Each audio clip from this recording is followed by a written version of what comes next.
At para naman sa ating pabaong Pampa-Good Night, sineryoso ng isang lalaki ang prank na contest online kapalit ng 100,000 pesos.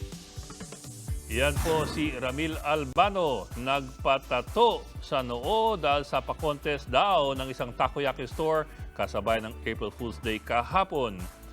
Huli na nang malaman ni Ramil na biruan lang pala ito. Maraming netizen ang naawa kay Ramil dahil sa tindi raw ng kanyang pangangailangan.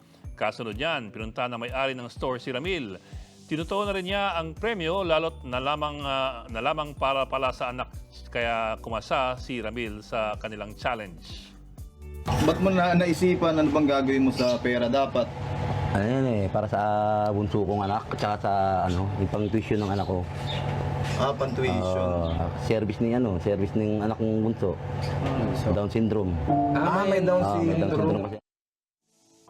Mga kapatid, Ed Lingaw po, maging maalam at may pakialam sa mga napapanahong balita sa ating bansa.